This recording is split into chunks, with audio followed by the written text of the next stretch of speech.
शोध का विषय हो सकता है गुजरात का राजनीतिक परिदृश्य। लगातार 27 साल भाजपा की जीत के क्या है कारण?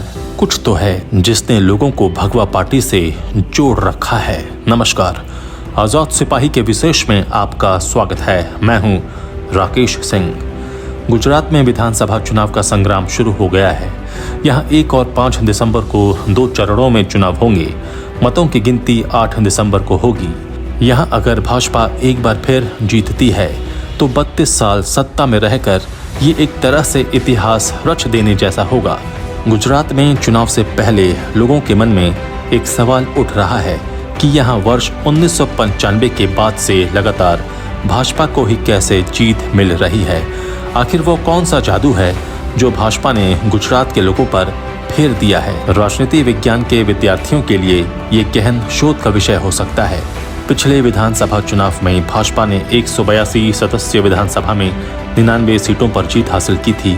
वहीं उस चुनाव में कांग्रेस को 1985 के बाद से राज्य में सबसे अधिक 77 सीटें मिली। राजनीतिक पंडितों के सामने यह गंभीर सवाल है कि आखिर भाजपा गुजरात में अपराजय क्यों है। निश्चित तौर पर यह हिंदुत्व या ऐसा कोई भावनात्मक मुद्दा नहीं होगा जो इतने दिनों तक कायम रहे। तब क्या गुजरात में शासन का वो बहुचर्चित मॉडल है जिसका डंका आज पूरी दुनिया में बज रहा है? देश के प्रधानमंत्री नरेंद्र मोदी ने गुजरात में अपने मुख्यमंत्रित्व काल में जो कुछ किया उसने वहां के लोगों को भाजपा से जोड़ दिया। इतना ही नहीं, गुजरात के कच्छ क्षेत्र में 2001 के विनाशकारी भूकंप के बाद मुख्यमंत्री रहते हुए नरेंद्र मोदी ने अपने बहुआयामी दृष्टिकोण के साथ अगले दशक के भीतर कच्छ को प्रगति के पथ पर लाने के लिए अथक प्रयास किया। उन्होंने गुजरात में वित्तीय और तकनीकी पार्कों की स्थापना की और निवेश आमंत्रित करने के लिए वाइब्रेंट गुजरात शिखर सम्मेलन शुरू किया। भाजपा की कामयाबी का दूसरा बड़ा कारण लोगों से इसका जुड़ाव है। आज गुजरात के हर मतदाता का भाजपा से सीधा संपर्क है और चुनाव में ये बहुत काम आता है। गुजरात में भाजपा की इस कामयाबी के कारणों का विश्लेषण कर रहे हैं आजाद सिपाही के विशेष संवाददाता राकेश सिंह। गुजरात में बदलेगी सरकार या भारतीय जनता पार्टी का दबदबा रहेगा बरकरार? इस सवाल का जवाब 8 दिसंबर को मिल जाएगा, जब 1 और 5 दिसंबर को राज्य की 182 सीटों पर डाले गए वोटों की गिनती के बाद परिणाम घोषित होंगे। फिलहाल राज्य में भाजपा की सरकार है और यह सिलसिला साल 1995 से टूटा नहीं है। 2022 में अगर भाजपा का विजय रथ जारी रहा तो यह पार्टी की इस पश्चिमी राज्य में लगातार 7वीं जीत होगी। अब सवाल है कि कई अन्य दलों की मौजूदगी में प्रधानमंत्री नरेंद्र मोदी के गृह राज्य में भाजपा की पकड़ कैसे 27 साल बाद भी मजबूत बनी हुई है। निश्चित तौर पर यह शोध का विषय हो सकता है।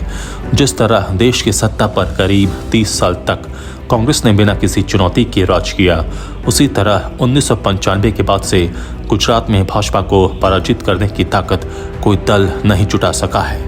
भाजपा की इस कामयाबी के कई कारण हो सकते हैं, लेकिन असल कारण तो यही है कि गुजरात के लोगों के साथ भाजपा का जुड़ाव हर दिन गुजरने के साथ मजबूत होता जा रहा है। ये जानना दिलचस्प हो सकता है कि आखिर भाजपा की इस कामयाबी का क्या कारण है।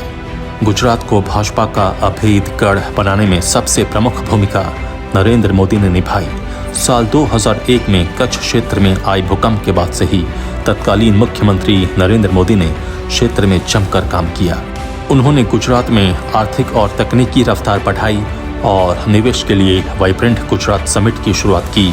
जानकारों के अनुसार मोदी को गुजरात की छवि बदलने का श्रेय दिया जाता है। प्रधानमंत्री बनने से पहले वो लगातार 3 बार प्रदेश की कमान संभाल चुके थे। आज भी कहा जाता है कि गुजरात के लोग पीएम मोदी से सीधे बात कर सकते हैं। मोदी के सीएम रहते हुए गुजरात की जीडीपी वृद्धि दर काफी ऊंचाई पर थी और अन्य राज्यों की तुलना में Gujarat ease of doing business तालिकाओं में भी शीर्ष पर बना हुआ था।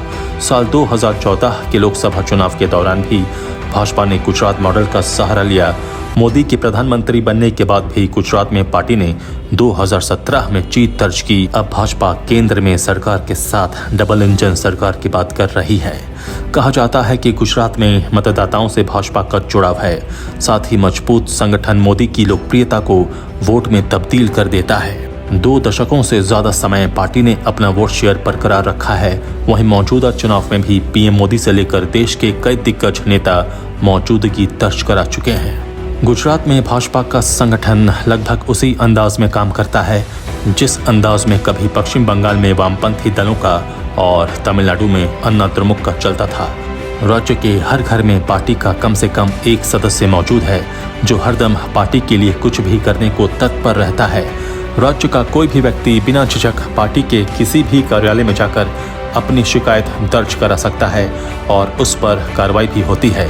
यहाँ तक कि जिस इलाके में विपक्षी प्रत्याशी जीतते हैं वहाँ भी भाजपा के खिलाफ नकारात्मक माहौल नहीं बन पाता है। ये लोगों से भाजपा के गहरे जुड़ाव के प्रत्यक्ष उदाहरण हैं। पार्टी का नया नारा है आ गुजरात मैं बनायूं 6 और इसके साथ ही भाजपा ने प्रचार के दौरान गुजराती अस्मिता का जिक्र छेड़ दिया है। साल 2017 में भी पीएम मोदी ने कांग्रेस की तरफ से उठाए गए जीएसटी और नोटबंदी के वार का सामना गुजरात अस्मिता और विकास के जरिए किया था। इधर बीते चुनाव में पीएम मोदी की लगातार रैलियों के चलते भाजपा अन्य दलों के मुकाबले आगे रही। वहीं रैलियों में मोदी और अमित शाह के गुजराती भाषण भी जनता से जुड़ाव में बड़ी भूमिका निभा गए। इस पर यदि एक बार फिर भाजपा की सत्ता में वापसी होती है तो ये स्वतंत्र भारत के राजनीतिक इतिहास की एक अनोखी घटना होगी।